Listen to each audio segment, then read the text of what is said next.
Excessive stress is one of the worst things you can do to hinder your training and impact your health. In this video, I'm going to walk you through what stress is, how it impacts your body and training, and more importantly, I'm going to give you actionable steps on how to mitigate this.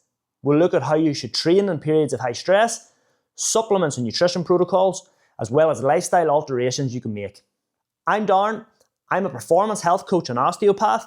My job is to get you feeling, functioning and performing at your best, in the gym and in life.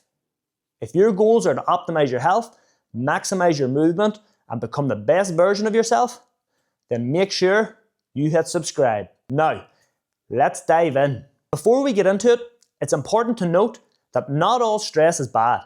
In fact, we need it in our lives. Stress is what forces our bodies to adapt. For example, when we go to the gym and lift weights, that stresses the muscles, which results in hypertrophy. When we do cardio, it stresses the cardiovascular system, which results in improved aerobic capacity. Even when we learn, taking in new information is a stressor, which causes new neural networks to be formed. So the right amount of stress is good. The problem arises when we have abnormal amounts of stress or prolonged periods of stress. The body becomes overwhelmed and it has a cascade of negative effects on various different systems. Something worth noting too, when I talk about stress, it doesn't just mean the emotional stress we feel. There's different types of stress. For example, training is a stressor. What we eat can be a stressor. Being exposed to certain toxins can be a stressor. I won't go too deep into this in this video, but what you need to know is that the accumulation of your total stress is what matters, not just how emotionally stressed you feel. When the body's stressed, it releases several hormones. The main ones that we're going to focus on is adrenaline, noradrenaline, and cortisol. These hormones interact with various different systems of the body, cause biochemical and physiological changes, which in primitive times would have allowed us to evade danger. As cavemen, this was functional as it allowed us to evade the stressor, such as an animal chasing us. Then we'd return to baseline and we'd have a bit of a chill out. Unfortunately, in today's society, we're constantly exposed to stressors, causing these hormones to be produced in excessive amounts without returning to baseline. This wreaks havoc on our system. The effects of stress can vary from impacting your ability to recover from injury to how your immune system functions, where you store body fat, and even how your brain functions.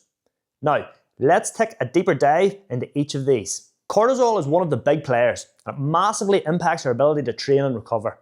Its main function is to provide energy to the system so we can either fight or escape immediate danger. One of the ways it does this is through a process called gluconeogenesis. Basically, it's breaking down non-carbohydrate sources, such as amino acids, to produce glucose. This means there's a steady source of energy in the bloodstream to deal with the stressful situation. However, if we take a step back and look at what this actually means, it means that cortisol is breaking down muscle tissue in order to provide energy. I don't think I need to explain why that's bad for training. And what makes this situation worse is that if we do end up with excessive amounts of blood sugar from this process, the body doesn't just convert it back to protein. Nope, it stores it as fat. In other words, your body is breaking down protein and muscle tissue and is trading it for fat. Not good. And it gets worse. Studies have shown that cortisol increases the storage of abdominal fat. So you're getting more fat and most of it's going to your midsection. This isn't ideal. This brings me to my next point, blood sugar. Cortisol decreases how well your body utilizes glucose, it decreases insulin sensitivity, and can increase serum blood glucose. This determines how well your body can turn food and nutrients into usable energy, and how well it can utilize fat as a fuel source. This can impact your energy levels throughout the day, and it can impact your body's ability to utilize fat at rest.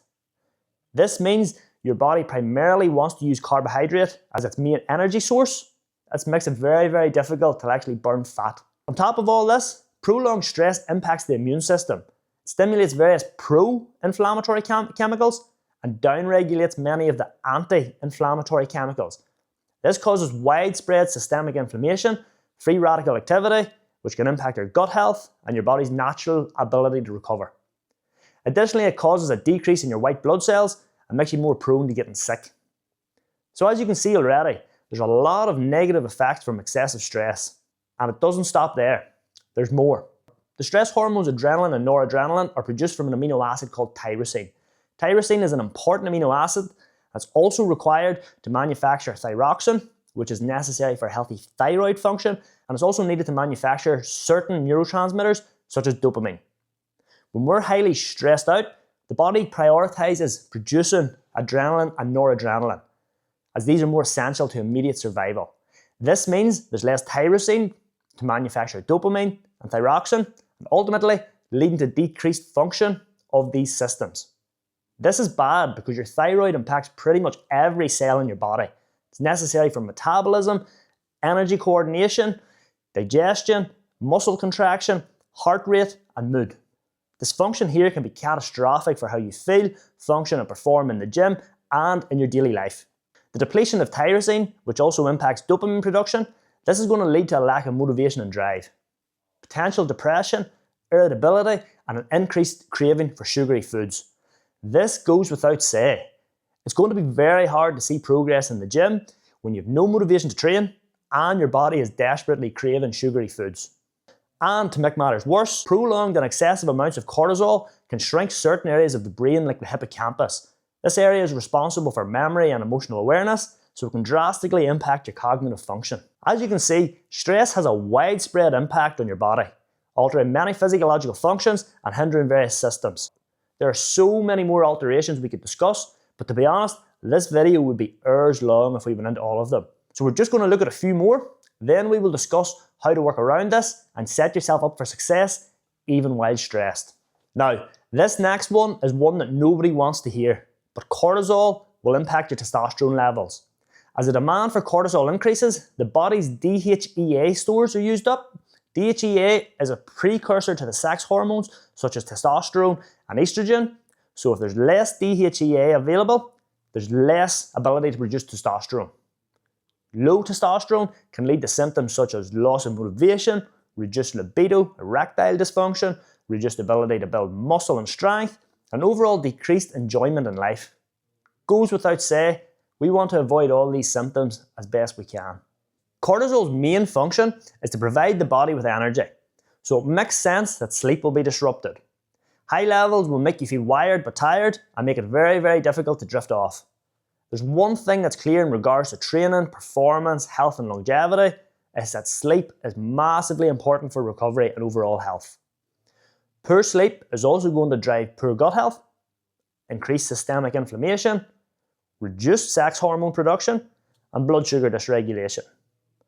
This is going to drive you into a vicious cycle of poor health and recovery because a lot of the impacts of stress are already driving these negative factors. Okay, now we've went through some of the negative effects of stress, let's look at what you can do to work around it.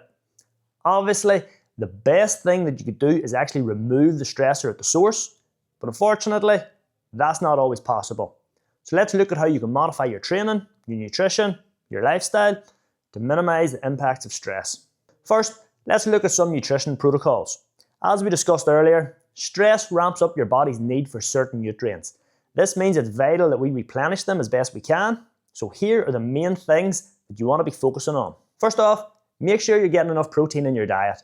As we discussed earlier, stress hormones rely heavily on amino acids, meaning there's less available for building muscle, or digestive enzymes, or hormones. Because the demand for protein is so high, you want to ingest more. This gives you the best chance of preserving muscle tissue. Ideally, I'd also supplement with a broad spectrum essential amino acid. This will help you replenish a variety of amino acids that are being used in excess. Next up is vitamin C. Vitamin C is crucial for adrenal function and the production of these stress hormones. It's going to be depleted at an accelerated rate, so you need to be adding it into your diet. Additionally, vitamin C is a potent antioxidant and it helps the immune system function. As there's high levels of free radicals when we're stressed and immune dysregulation, we want to support these systems as much as possible. B vitamins are often referred to as the anti-stress vitamins and are massively involved in the production of adrenal hormones. For this reason, it's worth supplementing with a high-quality B-complex supplement. Magnesium and zinc are also depleted or excreted from the system when we're stressed, so you want to ensure you replenish them. Magnesium can also slow the release of adrenaline and noradrenaline, as well as help stabilize blood sugars. Zinc, it's depleted heavily during stress, and it's a key role in the immune system, so it's really worth keeping on top of when we're in periods of high stress. Now, omega-3s are the body's natural defense against inflammation, so it's worth upping your intake as it can have a positive effect with the overall inflammatory process. At this point, I should say, please don't use any supplement without first consulting your doctor. These are just recommendations based on the current evidence, but you should always consult with your physician before using any new supplement. Now then, let's look at how your training should look. Most people get this wrong. Most of you probably take the approach of training like a madman, pushing yourself as hard as you can because it clears your head. And yes, by all means you will get a good rush of endorphins and feel temporarily better with a hard session, but you need to remember training is another stressor to the system. And with this short-term strategy, you could be just throwing fuel in the fire. When stressed, your training should have two main goals. Number one, maintaining. This isn't the time to chase PRs and think about growing. Your body's in survival mode. It's literally eating through its muscle tissue. It's ramped up inflammation and its ability to burn fat is massively reduced. Your main focus here is damage control. Trying to avoid losing gains as much as possible while you try to overcome the stress in your life. Reduce your total training load and focus on low complexity drills. This will allow you to keep training without running yourself into the ground. Your second focus should be on trying to actually address some of the physiological dysfunctions that we previously discussed. Focusing on long, slow aerobic work can address a lot of these issues. It can help manage your blood sugars, it can improve mitochondrial health, it improves gut health, it can improve sleep, it can reduce inflammation, and it can shift you into a more parasympathetic state. You may not find it as fun as balls to the wall HIIT sessions, but I promise you, in the long term, this is what your body needs. There'll be plenty of time to push hard when your body is functioning as it should. Outside of the gym, getting adequate sleep is going to be the number one thing you can do to minimize the impacts of stress. In normal situations, most people recommend 7 to 8 hours of sleep per night. However, when you're stressed, the quality is usually poor and your body's in such a fatigued state, I actually suggest aiming for 8 to 9 hours. Honestly, that extra hour will be a game changer and accelerate you getting back to normal. The final thing that I would recommend is breathwork or some form of meditation. Specific breathwork drills such as box breathing or 4-7-8 breathing can help shift your system into a parasympathetic state. Anything we can do to bias you getting into this relaxed rest and digest state every now and again is going to be of a huge benefit overall. So that's it.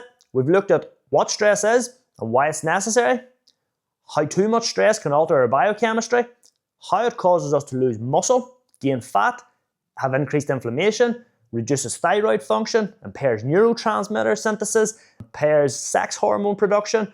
We've also looked at nutritional, lifestyle and training strategies that we can use to mitigate the effects of stress. I truly hope you found this video useful and take this information on board. If you're interested in getting tips and insights into all things health, performance, movement and longevity, then make sure you're subscribed to the channel.